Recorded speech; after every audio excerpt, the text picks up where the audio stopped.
certificate issued after 1 year, 2 years, 3 years. Some people may learn it in 2 years, some people may take 5 years to learn that. Then after learning, they simply go. That's all, for their individual satisfaction.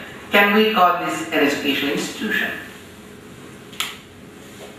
If you are not coming within the definition of the education, the first 3 limbs of the definition of section 215 charitable purpose, then if it is though it is non-profitable, to constitute charitable purpose, it is coming in the 4th limb of any other object of public utility. After all, this man is doing only for the sake of society. Society needs such cultural activity for mental harmony, for emotional balance. You need arts. Fine arts are for emotional balance.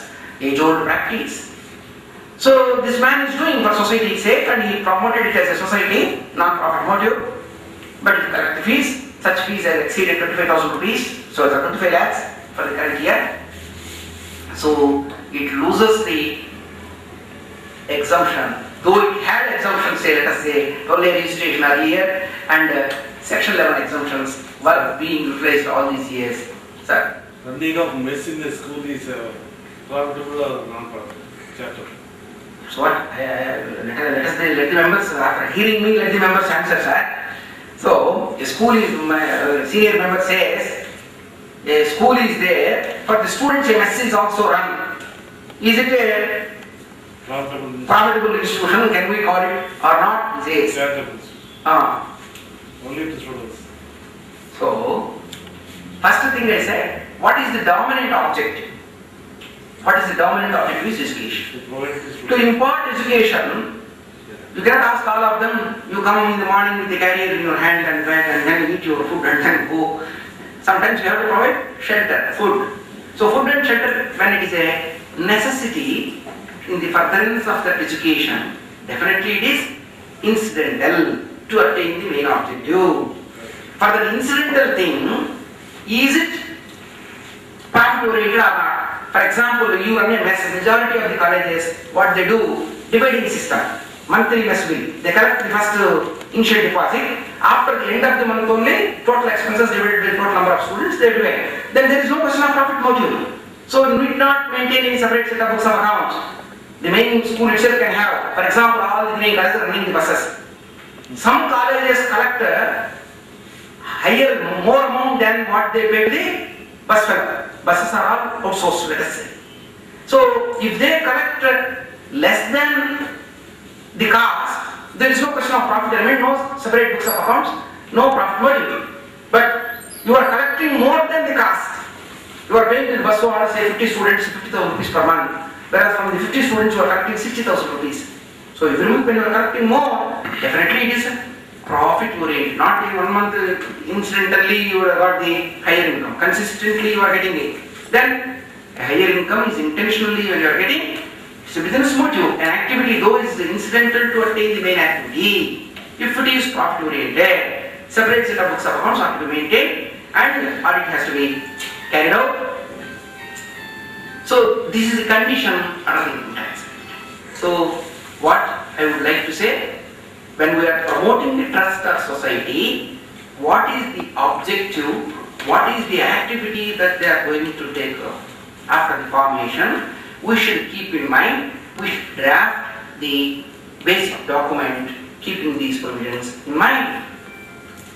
So a trust, when it is advantageous, when the promoters are contributing their money substantially and they don't want to lose the grip of management, their own people have to, no question of democratically being elected, only selected. So the trust, the author of the trust can select the trustees and then not necessarily his family members. I may say, I am having 1 crore, with this 1 crore, let us say there should be a orphanage and I am nominating district collector, district superintendent of police and district education officer as the trustees. I can say, except few. I am not naming them. And out of the 3, in one particular term one may say, no, I don't want to accept. The Trust Act says, a trustee once accepts the responsibility of a trustee, he cannot simply resign without the permission of the court. Unless it is specified in the trust deed. Most of the trust issues are settled by the court because of section 92 of the Civil Procedure Code.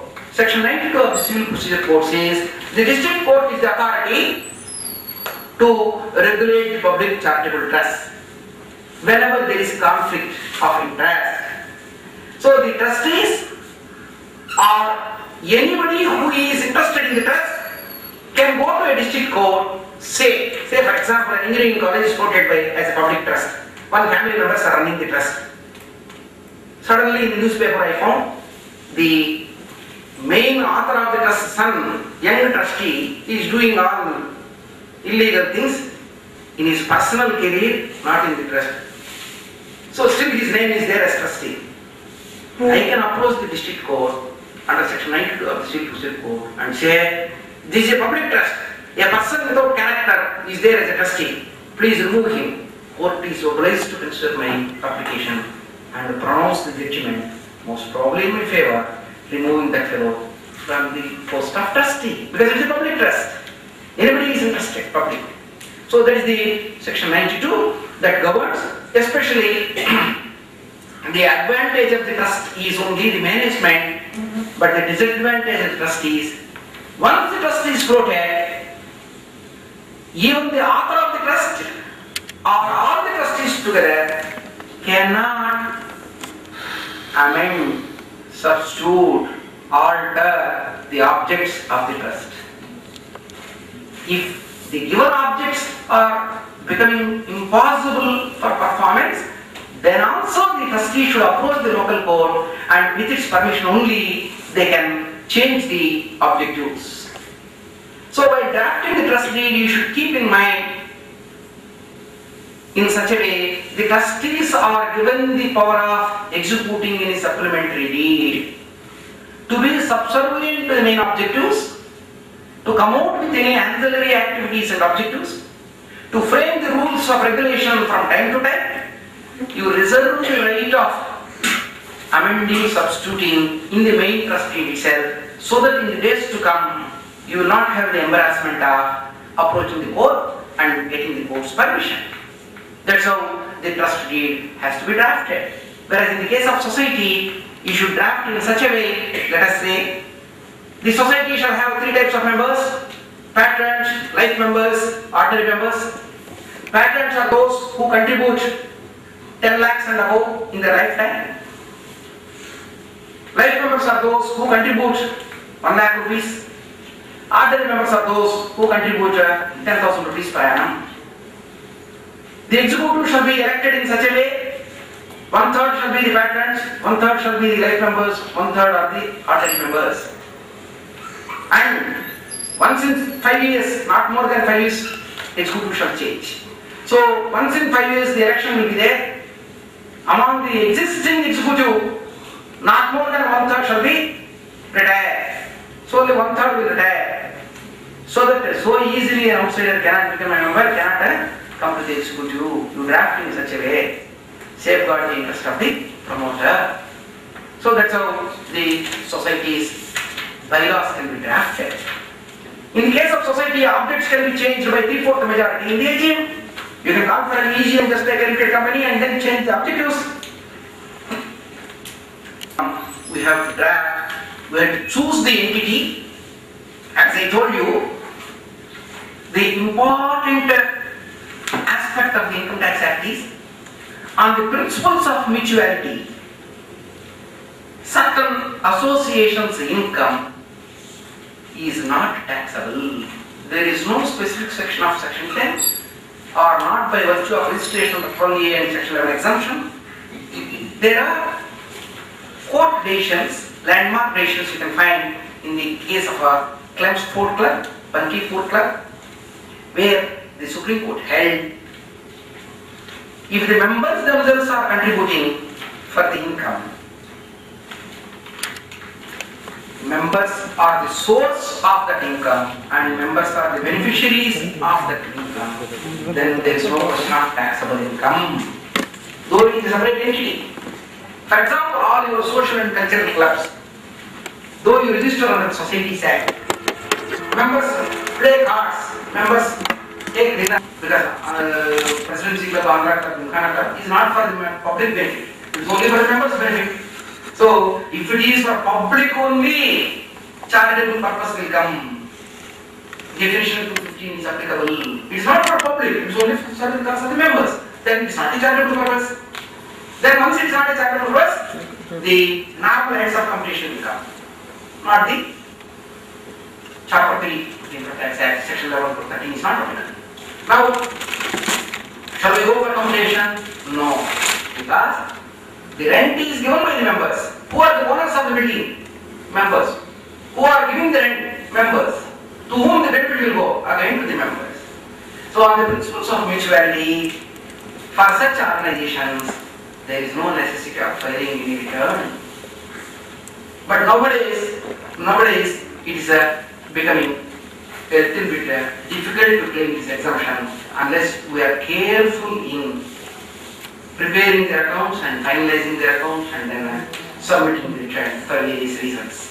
For example, I gave you the Apartment Dwellers Association. In every state government, state governments have promulgated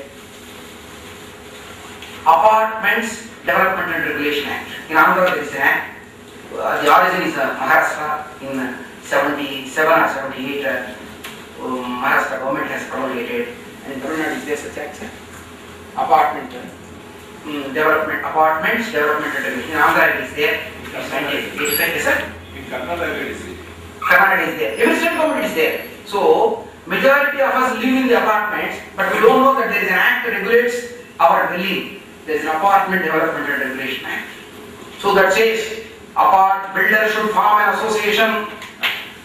The draft association bylaws, public laws also is given as annexes to the act, both in Maharashtra and Andhra Pradesh, what I have seen. So the builder who is selling the apartment must form the association, but make the apartment owners as the members of this association. So the act defines what is common area and how the common area shall be used for the common benefit. All this is there in the act. So the apartment dwellers shall utilize it. So then how to maintain? Every apartment owner shall contribute monthly something. They contribute. Some surplus is there. Now with that surplus they make a bank FD. And then the apartment is having, when they constructed the apartment there was no, say, cell tower. Now some service provider will come and say, sir, if you give your rooftop, we will erect a tower, we will give you the rent. Now this association is enjoying the common place for common benefit. So why should we pay from our pocket the lift electricity charges, lift maintenance charges? Let the tower fellow pay the rent. That rent is sufficient to maintain the common lift. So they have asked the tower fellow to erect the tower. You are receiving the rent. You are receiving the bank interest. Now can we apply the principles of mutuality and then claim exemption for this institution?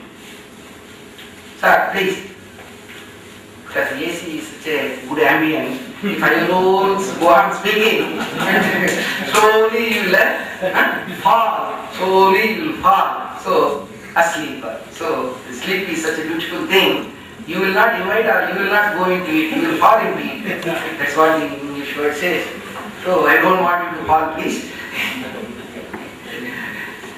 But in the question of interest comes, there are two different rulings. Sir? Interest surplus is invested. When the surplus is invested in fixed deposit, the interest that is